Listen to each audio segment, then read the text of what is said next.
So welcome everyone to a series of videos actually that we've shot on supervision for global change. And we thought we'd start with an introduction to these videos by revisiting the purpose. So the purpose of supervision for global change is based on a conversation I had, it's quite a few years ago now, with Professor David Gray, and this whole project is in his memory. And we had a conversation about revisiting South Africa at that time. And he was very keen that we introduce something to do with supervision. So this is all a lead up to hopefully having an in-person event in 2023. But let's see where the project takes us before we make those decisions.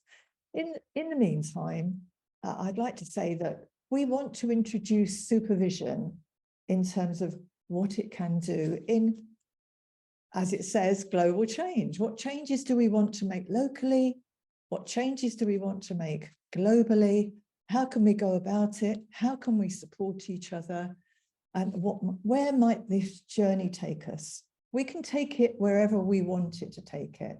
So it's very important that any of you that are watching this, and I hope there's lots of you watching it, that you think about what would you like to be involved in with us in terms of making this a better world for all of us to live in.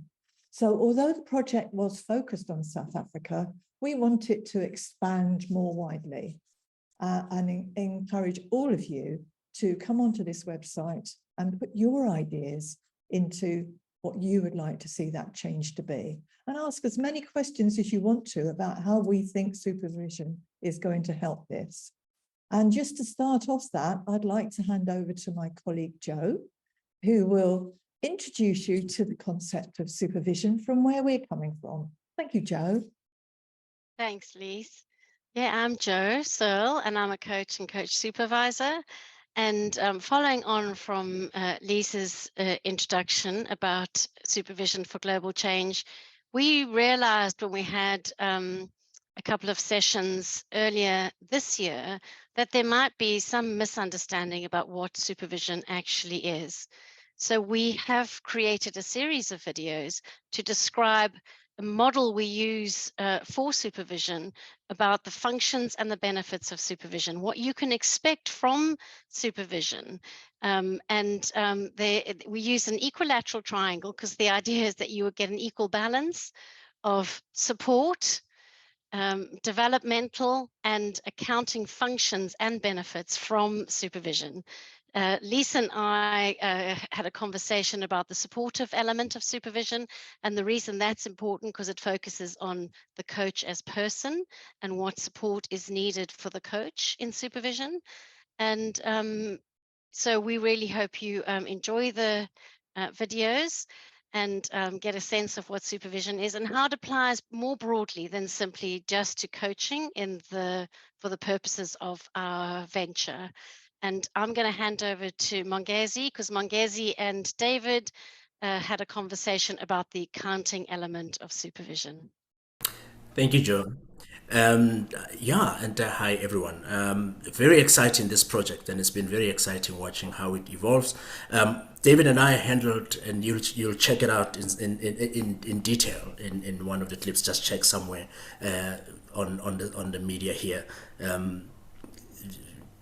The whole idea around supervision is not only about support, right? It is also about really holding ourselves accountable as coaches, really holding ourselves accountable as leaders as well in what needs to happen in this instance. So you'll check that out. But also, I think Alex, I'm handing over to you to speak a little bit about the function, the third function of that. But we've really just covered the full function of supervision, and it's important to kind of figure out what it is and then start expanding it into what does it mean in us changing the world to what it needs to be.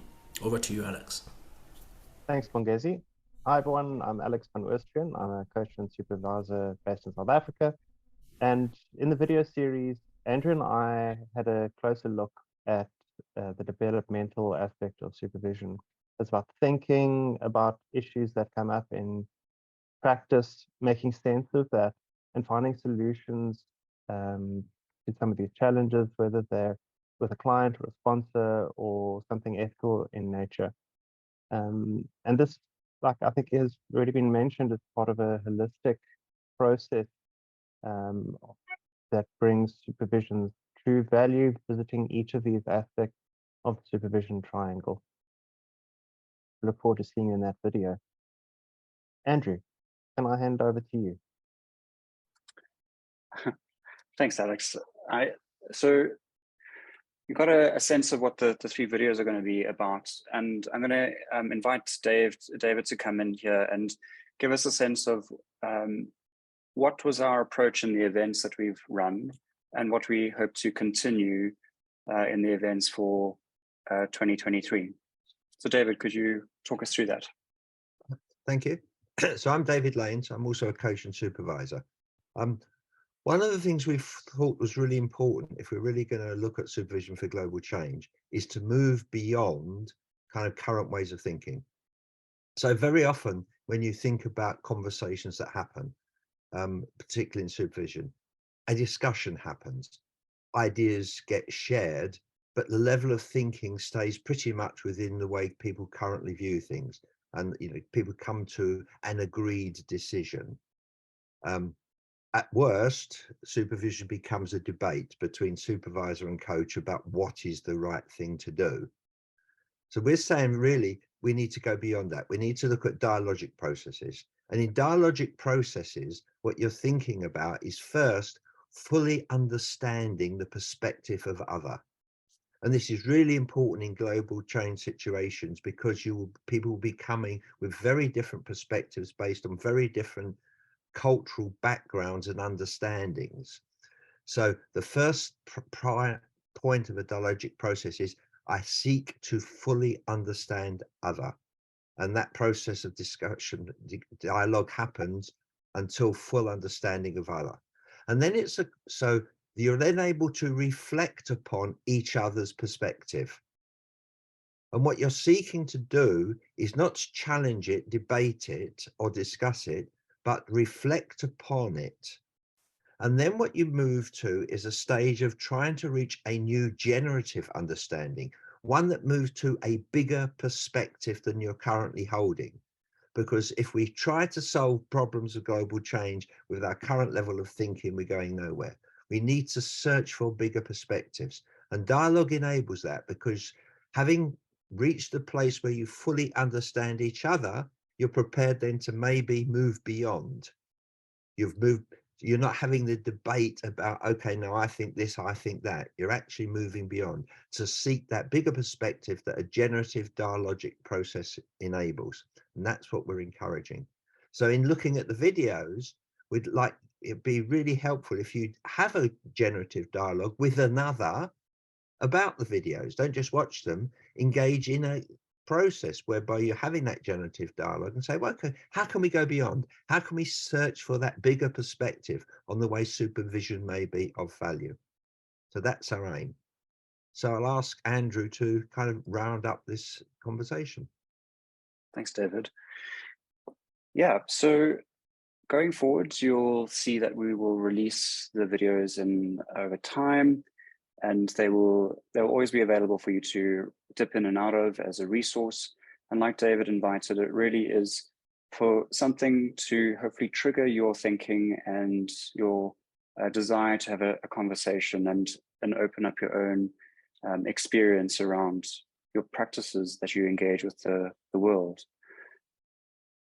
And along your way, please engage with us on our platforms. Please feel free to share widely and look out for our events. We look forward to getting to meet you, whether it be virtual or hopefully one day, like Lee said in the beginning, a live event. We look forward to meeting you there. Thank you. Thank you. Bye. Bye for now.